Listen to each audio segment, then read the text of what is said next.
지금 제 옆으로는 특별한 손님 두 분이 와 계십니다.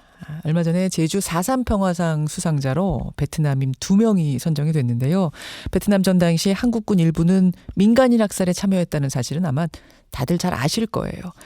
당시 한국군이 저지른 민간인 학살 80여 건이 되고요. 피해자 수는 약 9천여 명으로 추정이 됩니다. 그 학살 속에서 살아남은 베트남인 생존자 2명이 이번 4.3 평화상을 수상한 건데요. 이분들은 지금 평화활동가로 활동 중이십니다. 자, 상을 타러 한국에 온 베트남인 두 분 중에 한 분을 오늘 스튜디오에 모셨어요. 베트남 폭리 마을에 사시는 우엔 티탄 씨 안녕하세요. 신짜오 우엔 티탄. 그리고 그 옆으로는 이분들과 함께 진상규명 활동을 무려 20년 동안 하고 계신 분이세요. 한배평화재단의 구수정 이사, 오늘 통역도 함께 좀 도와주실 겁니다. 어서 오세요. 네, 반갑습니다. 반갑습니다. 먼저 응우엔 티탄 씨, 수상을 축하드립니다. xin cảm ơn. 예, 고맙습니다. 근데 이제 수상을 하셨으니까, 상을 타셨으니까 축하를 드리긴 드리면서도 제가 환하게 웃을 수가 없는 게 한국군의 학살을 증언하고 세상에 알리고 이런 활동을 평가받아서 수상하신 거죠? Cái cảm nghĩ của tôi lúc nhận được giải thưởng 예, thì 수상 소식 전해 듣고 참 많이 감격을 했습니다.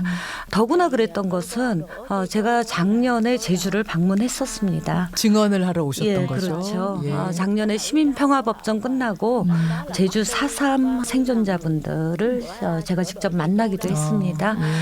그래서 그런 제주가 주는 상이라서 훨씬 더 감격스러웠고 굉장히 영예로웠습니다. 그렇군요. 그러니까 지난해에 우리나라에 와서 베트남 전 당시에 응우엔 티탄 씨가 직접 겪었던 일들을 증언을 하신 거잖아요. 그게 많은 이들에게 또 울림을 줬고 1968년 2월 12일 그때가 몇 살이셨던 거예요? thì lúc đó tôi chỉ 그때 저는 겨우 8살이었죠. 겨우 8살. 폭리 폭넌 마을에서 일어난 일들. 8살이면 사실은 뭐 우리가 기억이 가물가물할 수도 있는데 너무도 끔찍한 일이었기 때문에 지금 아직도 생생하시다는 얘기예요. đúng rồi cái vụ 맞습니다. 그날 저희 폭리 폭년마을에서 모두 74명이 희생이 되셨는데요. 그중에 내 가족 5명의 목숨을 앗아간 그런 사건입니다. 어머니 그리고 이모요. 그리고 제 언니도 남동생 그리고 이모의 아기가 있었습니다. 지금 그 얘기를 하시면서도 우엔 티탄 씨 아마 수없이 이야기를 하고 또 하셨을 텐데도 또다시 울먹이세요. 눈가가 촉촉해지시는데 đúng rồi các 제가 아마 100번 이상 이런 증언을 했을 겁니다. 그런데 그럼에도 불구하고 매번 그날을 상기할 때마다 눈물을 참기가 굉장히 어렵습니다. 그러니까 사실 그때 한국군이 찾겠다고 했던 거, 수색하겠다고 했던 건 군인들인 거잖아요. 인민해방군인 거잖아요. 베트공들인 거잖아요. 근데 지금 응우엔 티탄 씨의 가족들은 돌도 안 된 아기, 5살. 어떤 식으로 학살을 한 거예요? tự nhiên là họ bắn súng vô 그날 총소리가 요란했습니다. 그리고 한국군들이 우리 마을로 닥쳐왔어요. 예. 너무 총소리가 나니까 이모가 우리 아이들한테 방공호로 피하라고 했죠. 방공호로 예. 숨어라. 예. 그래서 이제 그 방공호로 들어가 있었는데 결국에는 한국군이 저희 집까지 들어왔습니다. 그리고 수류탄을 보이면서 모두 다 올라오라고 했어요. 방공호에서 올라와라. 네. 안 그러면 예. 수류탄 던지겠다. 예, 던지겠다. 나가는 족족 총을 쐈습니다. 그러면 응우엔 티탄 씨는 그래도 어떻게 살아나셨네요. 그 가운데서. thì lúc đó thì lên tới đâu anh đâu tới 언니는 집 문간 안에서 쓰러져 죽었습니다. 제 남동생은 입에 총을 맞았어요. 그래서 입이 다 날아갔습니다. 5살 동생. 예. 네. 그리고 저는 복부에 총을 맞았습니다. 그리고 쓰러졌는데 계속 누워서 꼼짝 않고 죽은 척하고 있었죠. 그러니까 응우엔 티탄 씨도 총을 맞으신 거네요. Nên cô cũng trúng đạn hả? sau khi thì đứng nhà cha thì tôi phải 네, 한국군이 떠나고 나서 막내 동생이 제일 걱정이 됐습니다. 예. 그래서 막내 동생한테 먼저 달려갔는데 막내 동생은 숨을 쉴 때마다 입으로 벌컥벌컥 피를 토해내고 있었습니다. 엄마를 찾아서 이렇게 걸어가다 보니까 마을이 온통 불타고 있었는데 집 한 채가 멀쩡했어요. 한국군이 그 집으로 들어가려고 하는데 물소 한 마리가 한국군을 계속 치받으면서 결국 한국군이 그 집을 못 들어가고 그 집에 들어갔을 때 살아있는 사람들을 만나게 된 거죠. 한 채 남아있던 그 집. 그래서 너무 기뻤거든요. 근데 부엌에 이렇게 들어가서 목이 굉장히 말랐어요. 그래서 물을 한 컵을 벌컥벌컥 마셨는데 그 물을 마시자마자 뱃속에서 창자가 다 쏟아져 나왔습니다. 그래서 이제 밖으로 쏟아져 나온 창자를 이렇게 움켜 안고서 엄마를 찾아서 나섰죠. 참, 그런 거군요. 그러니까 지금 보면 말입니다. 우리 구수정 이사께서 많은 피해자들을 만나고 다니셨는데 저도 기록들을 쭉 보면 말이죠. 대부분이 이렇게 누가 봐도 군인이 아닌 민간인들, 그중에서도 아이, 어른, 노인, 왜 이렇게 무차별로 학살을 한 거예요? 왜 그렇게 그런 희생자들이 많습니까? 예, 지금 폭리마을에서 모두 74명이 죽었는데 그중에 한 절반 정도는 어린아이들입니다. 그리고 이번에 같이 오신 하미 같은 경우도 절반 이상이 10세 미만의 어린이들이에요. 하미 마을에 분이 또 오셨어요. 거기는 그렇죠. 이번에 같이 절반이 10세 미만이요? 예. 그러니까 설사 들어가서 총을 쏘다가 어린아이네, 아기네라고 했다면 당연히 멈췄어야 된다고 생각해요. 물론이죠. 이게 뭐 한두 명을 오인 사살을 했다거나 그런 경우가 아니거든요. 100명이 넘는 하미 같은 경우 135명의 주민을 모아놓고 그렇게 살해를 하는데 그들의 대부분이 어린아이였고 여성이었고 노인이었다는 것은 그래서 이제 학살이라고 하는 겁니다. 그렇죠. 우리가 그래서 학살이라고 하는 건데 이제 구수정 이사께서 이런 피해자들, 증언자들을 모아서 청와대에 어제 청원을 내셨어요. 몇 명이나 만나셨어요? 몇 명의 증언을 모으셨어요? 3월 1일부터 15일까지니까 보름 동안 제가 모두 16개 마을을 다녔습니다. 만나기는 피해자분들, 베트남 피해자분들을 수백 명을 만났는데 그분들이 모두 청원을 할 수 있는 상황은 아니었습니다. 자격 조건이 정해져 그렇죠. 있다고요. 직계 좀비속만 가능했는데요. 희생자의 직계 좀비속까지. 좀비속. 이렇게 피해자의 경우에는 본인이 부상이 있는 경우. 그렇지만 학살 현장에서 살아나신 분들이 굉장히 많아요. 예를 들면은 이번에 청원을 하신 분들이긴데 그 비노아 학살이라고 있습니다. 비노아 학살에는 모두 한 11명 정도의 그 생존자 분들이 계신데 거기는 비노아 마을인가요? 한국군 증오비가 있는 마을입니다. 근데 그 마을의 생존자 11명 중에서 한 80%가 당시 1살 미만의 아기였습니다. 그 얘기는 뭐냐면 어머니들이 마지막 순간까지 아기를 감싸는 거예요. 엄마가 총 맞으면서 아기를. 그렇죠. 아기는 살리는 거죠. 마지막 순간까지. 그런데 이런 분들은 부상이 없으면 청원이 불가능합니다. 증거가 있어야 되는군요. 그렇죠. 몸에. 근데 얘네들은 1살 미만이었고 엄마가 꼭 안고 있었으니까 부상은 없죠. 그러면 청원 못해요? 청원 못하죠. 그래서 이런 분들이 굉장히 억울해 하셨어요. 우리 어머니가 나를 마지막 순간까지 당신의 목숨을 바쳐서 구했고 나는 그 현장에 있었는데 내가 왜 청원 자격이 없느냐. 이러면서 굉장히 많이 억울해 하셨고요. 형제 자매들이 5명, 6명씩 죽습니다. 근데 이런 분들 청원이 안 되세요.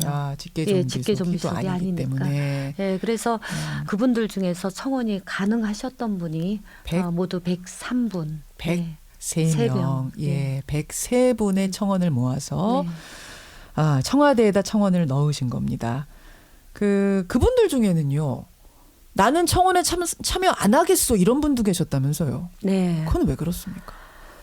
이분은 당신의 가족이 모두 10명이 학살로 희생이 됐고 그리고 또 막내였는데 태어난 지 1개월 8일 된 막내는 그 학살 현장에서 실종이 됐다고 합니다. 1개월이요? 한 달이요? 한 달 8일.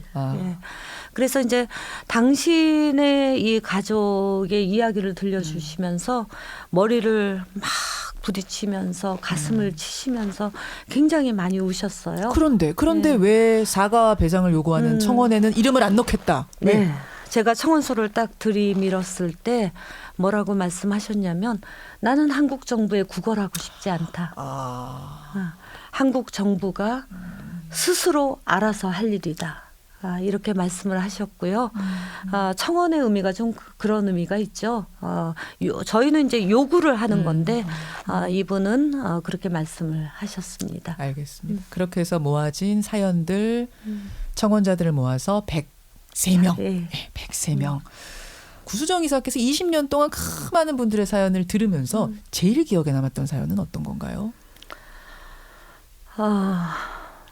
그 20년 전에 베트남 중부의 마을마다 들어갔을 때 학살 이후 30년 만에 처음 나타난 한국 사람이었어요. 이번에 다시 갔을 때 많은 분들께서 왜 이제야 왔냐고 왜 이제야 왔냐? 굉장히 많이 기다리시다가 돌아가셨다고 예, 그렇게 말씀들을 많이 하셨어요. 이번에 가장 마음이 아팠던 건 그래도 아직 살아 계셔서 지금 93세신데 예. 우엔리 할아버지를 다시 만났습니다. 그때 만났던. 예, 그때 만났던. 이제는 듣지도 잘 못하시고 잘 보지도 못하시는데 저를 알아보셨습니다. 세상에. 예. 가족들이 그 할아버지 귀에다 대고 한국에서 왔어요 이러는 순간에 구수정이 왔구나 하셨어요. 이름까지 기억을 예, 하세요. 구수정 이렇게 말씀을 하셨는데 그 할아버지께 제가 너무 죄송하게도 할아버지 조금만 더 살아주세요. 조금만 더 건강하세요. 제가 다시 오겠습니다. 라고 했을 때 할아버지께서 나더러 20년을 더 기다리라고 또 20년을 기다리라고 하셨을 때 예, 참 많이 마음이 아팠습니다. 그러셨겠네요. 이 청와대에다 청원은 넣었는데 물론 엄격한 자격 조건을 갖춘 분들만 네. 예. 사실은 더 많이 넣고 싶었지만 못 넣으셨던 거잖아요. 그렇게 해서 올렸음에도 불구하고 정부가 배상까지 하려면 어떤 법적인 근거가 있어야 될 것 같은데 이게 가능할까 싶어요. 워낙 오래된 일이라. 이 청원서에 이제 피해자분들이 가장 먼저 요구하는 것은 한국 정부의 진상조사입니다. 진상조사를 통해서 진실이 규명된다면 일단 한국 정부가 시인해라.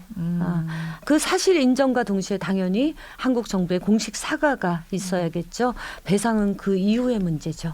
베트남 문제를 해결함으로써 이 폭력의 고리를 끊어내야지만 다시는 이 땅에 그리고 다시는 다른 곳에서도 이러한 일들이 재발하는 일은 없을 거라고 그렇게 믿고 있습니다. 예, 알겠습니다. 응우엔 티탄 씨 언제 베트남 돌아가세요? Ngày xá là tôi trở về lại Việt Nam. 네, 6일에 베트남으로 돌아갑니다. 103명의 청원서를 청와대에 전달하기 위해서 왔었는데요. 아마 저는 빠른 시간 안에 제가 한국을 다시 오게 될 것 같습니다. 예, 이 응답을 들으러. 그래요. 응우엔 티탄 씨. 우리 듣고 계시는 한국의 청취자들께 한국인들께 꼭 하고 싶은 말씀 있다면 마지막 한마디 해주시죠. Tôi mong rằng những lời tôi 예, nói ra 저는 đây 지금 là 진실을 말하고 있습니다. 저는 생존자고요. 제 몸에 증거가 있습니다. 저의 진실을 믿어주셨으면 좋겠습니다. 예, 응우엔 티탄 씨 오늘 귀한 시간 내주셔서 감사드리고요. 원하시는 대로 응답을 받으실 수 있기를 바라고 또 건강하시기 바랍니다. 오늘 고맙습니다. Tôi cảm ơn đài truyền 네, hình. 이렇게 초청해 주셔서 다시 한번 감사드립니다. 이야기하고 싶었습니다. 고맙습니다. 베트남 민간인 학살 피해를 겪은 폭리 폭넌 마을의 생존자세요. 피해자세요. 응우엔 티탄 씨 그리고 오늘 통역과 해설에는 구수정 한배평화재단 이사 함께해 주셨습니다. 이사님 고맙습니다. 네, 고맙습니다.